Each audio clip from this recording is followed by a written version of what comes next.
ಎಲ್ಲ bike taxi ಚಾಲಕರಿಗೆ ನಮಸ್ಕಾರ. ನಾನು ನಮ್ಮ bike taxi welfare association president ಆದಿ ಮಾತಾಡ್ತಾ ಇದ್ದೀನಿ.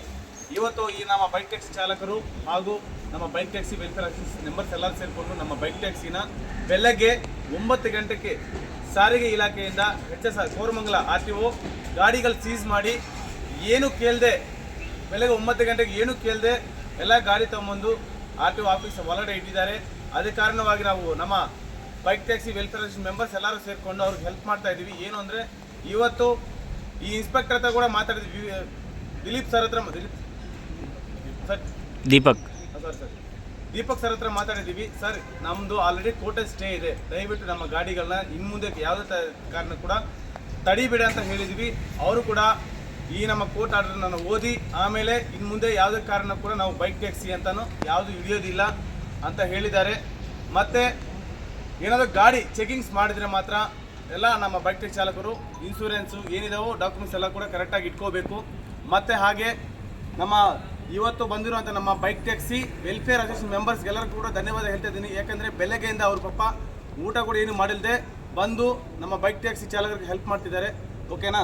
ಈಗ ಮತ್ತು ನಮ್ಮ ಬೈಕ್ ಟ್ಯಾಕ್ಸಿ ಚಾಲಕರು ಅವರಂಥ ಒಂದು ಮಾತಲ್ಲಿ ಹೇಳ್ತಾರೆ. ಹೇಳಿ ಸರ್, ಏನಾಗಿದೆ ಸರ್ ಬೆಳಗ್ಗೆಯಿಂದ ನಿಮ್ಗೆ ಏನಾಗಿದೆ? ನಿಮ್ಗೆ ಯಾವ ಥರ ನಮ್ಮ ಬೈಕ್ ಟ್ಯಾಕ್ಸಿ ವೆಲ್ಫೇರ್ ಅಸೋಸಿಯೇಷನ್ ಸ್ವಲ್ಪ ಹೆಲ್ಪ್ ಮಾಡ್ತು, RTO ಅವ್ರು ಯಾವ ಥರ ನಿಮಗೆ ಸಪೋರ್ಟ್ ಮಾಡಿದ್ರು ಸ್ವಲ್ಪ ಹೇಳಿ ಸರ್. ನಾನು ಆ್ಯಕ್ಚುಲಿ ಪಾರ್ಟ್ ಟೈಮ್ ಮಾಡೋದು ರ್ಯಾಪಿಡೋನ. ಸೊ ಬೆಳಗ್ಗೆ ನಾನು ಈ ಕಡೆಯಿಂದ ಬರಬೇಕಾದ್ರೆ RTOದವರು ಅಲ್ಲಿ HSR ಲೇಔಟಲ್ಲಿ ಹಿಡ್ಕೊಂಡ್ರು. ಸೊ ಅವರು ಡೈರೆಕ್ಟಾಗಿ ಏನೂ ಕೇಳಲಿಲ್ಲ, ಸೀದಾ ಫೋನ್ ಕಿತ್ಕೊಂಡ್ರು, ಆಮೇಲೆ ಕೀ ಕುತ್ಕೊಂಡು ರ್ಯಾಪಿಡೋ ಮಾಡ್ತಾಯಿದ್ಯಾ ಅಂಥೇಳಿ ಸೀದಾ ಕರ್ಕೊಂಡು ಹೋದ್ರು. ನಾನು ಎಲ್ಲಿಗೆ ಅಂತ ಕೇಳಿದೆ. ಇಲ್ಲ RTOಗೆ ನಡಿ, ನೀನು RTO ಆಫೀಸ್ ಹತ್ರಕ್ಕೆ ಬಾ ಅಂಥೇಳಿ ಅಲ್ಲಿಂದ ಸೀದಾ ಇಲ್ಲಿ ಕರ್ಕೊಂಬಂದಮೇಲೆ ಇಲ್ಲಿ ಗಾಡಿ ಲಾಕ್ ಮಾಡಿ ಒಳಗಡೆ ಅದಾದಮೇಲೆ ನನಗೆ ಫೋನ್ ರಿಟರ್ನ್ ಕೊಟ್ಟಿರೋರು. ಸೊ ಅದಾದಮೇಲೆ ಕೇಳಿದ್ದಕ್ಕೆ ಇಲ್ಲ ಸಾಹೇಬರು ಬರಬೇಕು, ಅವ್ರ ಹತ್ರ ಮಾತಾಡಿ ಅಂತ ಹೇಳಿದ್ರು. ಸೊ ಅದಾದಮೇಲೆ ನೆಕ್ಸ್ಟು ಆಲ್ಮೋಸ್ಟು 9 ಗಂಟೆಗೆ ಹಿಡಿದಿದ್ದು. ಅದಾದಮೇಲೆ ಅವರು ಡಾಕ್ಯುಮೆಂಟ್ಸ್ ಏನೂ ಚೆಕ್ ಮಾಡಿಲ್ಲ, ಏನೂ ಕೇಳಲಿಲ್ಲ. ಇವಾಗ ಆಲ್ಮೋಸ್ಟ್ 3 ಗಂಟೆ ಆಗ್ತಾಯಿದೆ.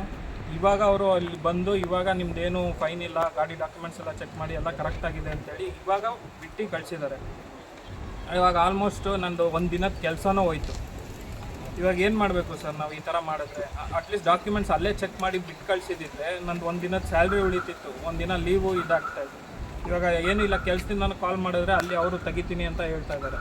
ಇವಾಗ ನಾವು ಹೇಗೆ ಮಾಡಬೇಕು ಸರ್? ಸರ್ ಬೆಳಿಗ್ಗೆ ನಾನು ಡ್ಯೂಟಿ 8:30ಗೆ ಸ್ಟಾರ್ಟ್ ಮಾಡಿದ್ದೆ. HSR ಬಂದೆ. HSRಯಿಂದ ಒಂದು ಪಿಕಪ್ ಬಂತು. ಪಾಪ ತುಂಬ ಅರ್ಜೆಂಟಲ್ಲಿದ್ಲು.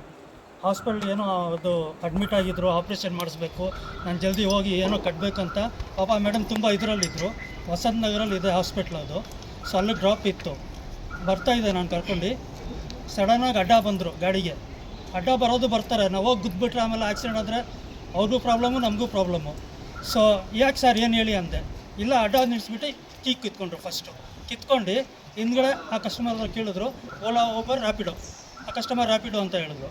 आपको पता नहीं है क्या रैपिडो में बाइक में नहीं जाना ಅಂತ ಆ ಕಸ್ಟಮರ್ ನಂಗೆ ಗೊತ್ತಿಲ್ಲ ಸರ್, ಇದೇ ಫಸ್ಟ್ ಟೈಮ್ ನಾನು ಬುಕ್ ಮಾಡಿದ್ರು ಅಂತ ಹೇಳ್ತಿದ್ದೆ. ಅರ್ಜೆಂಟಲ್ಲಿ ಹೋಗ್ಬೇಕಿತ್ತು, ಕೇಳಿದೆ ಈ ಥರ ಬುಕ್ ಆದರೆ ಜಲ್ದಿ ಹೋಗ್ಬೋದು ನೀವು ಅಂತ ಹೇಳಿದ್ರು ಅಂತ. ಸರಿ ಅಂತ ಆ ಕಸ್ಟಮರ್ಗೆ ಕಳಿಸ್ಬಿಟ್ರು. ಕಳ್ಸಾದ್ಮೇಲೆ ನನಗೆ ಗಾಡಿಯಲ್ಲಿ ಸೈಡಲ್ಲಿ ಹಾಕಿದ್ರು. ಕೀ ಎತ್ಕೊಂಡ್ರು. ಸಾಹೇಬ್ರ ಹತ್ರ ಹೋಗಿ ಮಾತಾಡಿ ಅಂದರು. ಇಲ್ಲ ಸರ್ ಇರಿ ಸರ್ ಮಾತಾಡೋಣ, ಏನು ಬೇಕು ಡಾಕ್ಯುಮೆಂಟ್ಸ್ ಬೇಕಾ? ಇಲ್ಲ ಹೋಗಿ ಅಲ್ಲಿ ಮಾತಾಡು, ಸಾಹೇಬ್ರು ಕುತ್ಕೊಂಡಿಲ್ವ ಅಲ್ಲಿ ಹಂಗಂತ ಗೌರಿಸಿದ್ರು. ಅದಾದಮೇಲೆ ಸಾಹೇಬ್ರ ಹತ್ರ ಅವನ ಹತ್ರ ಏನು ಅಷ್ಟು ವಾದ ಮಾಡ್ತಾಯಿದ್ಯಾ ಅಲ್ಲೂ ಬೈದರು. ಆಮೇಲೆ ರಿಟರ್ನ್ ಬಂದೆ. ಕೀ ಕೊಟ್ಟರು ಕೈಯಲ್ಲಿ. ಇನ್ನೊಬ್ಬರು ನನ್ನ ಜೊತೆ ನಮ್ಮ ಪಾರ್ಟ್ನರ್ ಇನ್ನೊಬ್ಬರು ಇಟ್ಕೊಂಡ್ರು ಅಲ್ಲೇ. ಸೊ ನನ್ನ ಮೊಬೈಲ್ ತೊಗೊಂಡು ಜೇಬಿಗೆ ಹಾಕ್ಕೊಂಡ್ರು.